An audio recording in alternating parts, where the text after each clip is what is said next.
Okay, welcome back. In this video lecture, we're going to talk about procedures that are done on the skin. This is a little bit more straightforward than chapter 14, so let's have a quick look at it. And again, the procedures for the skin and subcutaneous system, or as it says in your code book, skin and breast codes are found in tables 0H0 through 0HX. A lot of the root operations are pretty straightforward, right? Alteration, excision, extirpation, extraction, so on. But we also do supplement, revisions, transfers, repairs, removals, and so on. The body part is basically where this is happening. So, for example, the skin on the scalp, the skin on the face, right ear, left ear, buttock, perineum, so on. And you can see this in table 15.2 in your text. So again, we see face, right ear, buttock, all these different locations. And this is the level of detail that we have. Note with breast, it's simply right, left, bilateral. We also have a supernumerary as needed. And the fifth character talks about the approach. It could be open, percutaneous, natural opening via natural or artificial opening, endoscopic, or external.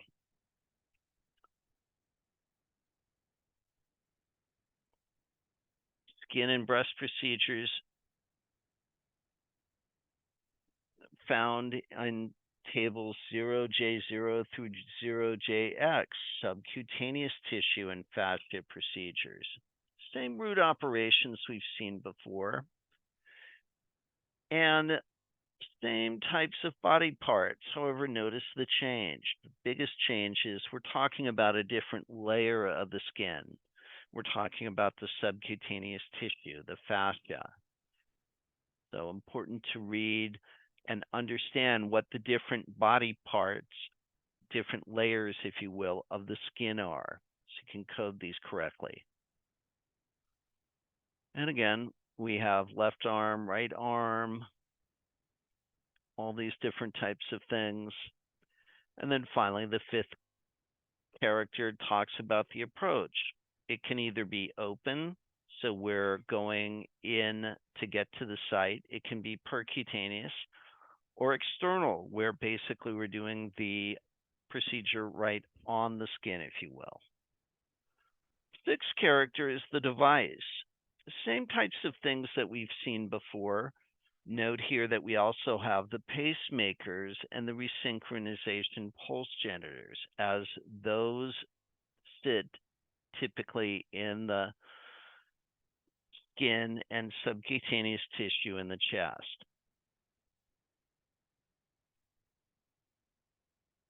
Right, and again, we have all these other different types of things that are in table 15.9. The way to get find out which one to use, of course, is by reading the documentation.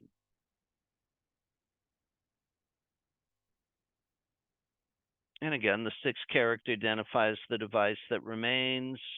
We've talked about that.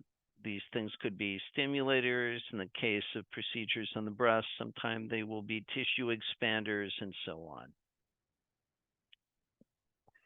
And finally, the seventh character. These are the possible qualifiers as listed in table 15.10. Skin and subcutaneous tissue, skin, subcutaneous tissue, and fascia, diagnostic, or no qualifier. And again, an important thing to remember, some of these things you may see in more than one column. Again, important to realize and remember what the purpose of each of the 7 characters is.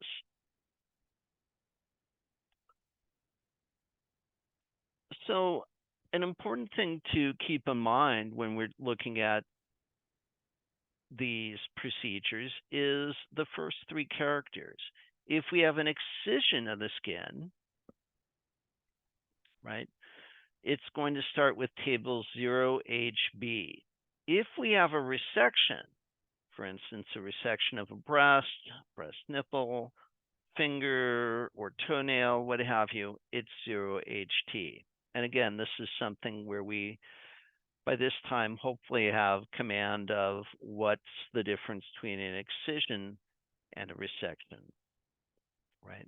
The resection 0HT is not an option for skin and subcutaneous, because if you think about it, we can't resect all of the skin and subcutaneous tissue and fascia without replacement.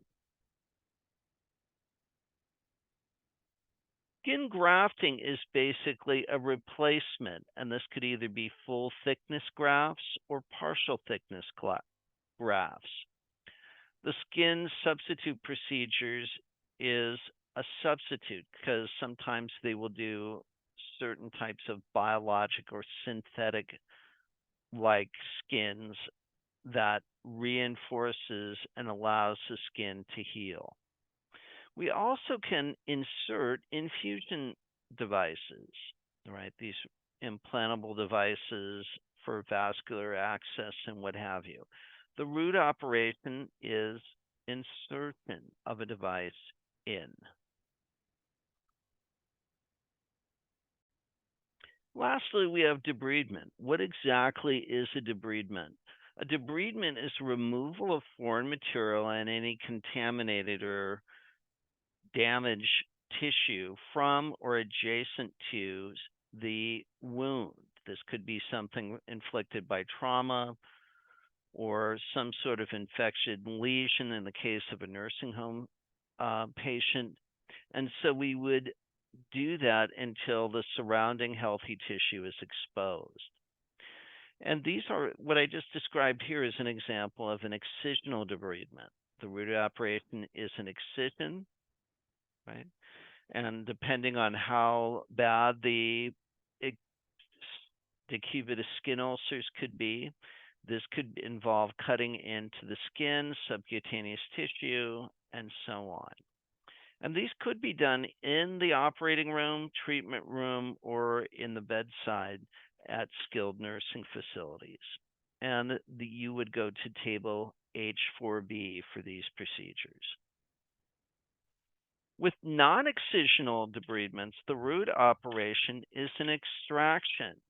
A non-excisional debridement is basically brushing, scrubbing, irrigation, washing. We're not really removing things so much. And these are performed in a procedure room or at the patient's bedside if they're in a nursing home. And that's all I have for you for procedures of the skin. Please contact me if you have any questions about this material. Thank you so much. We'll see you online. Bye now.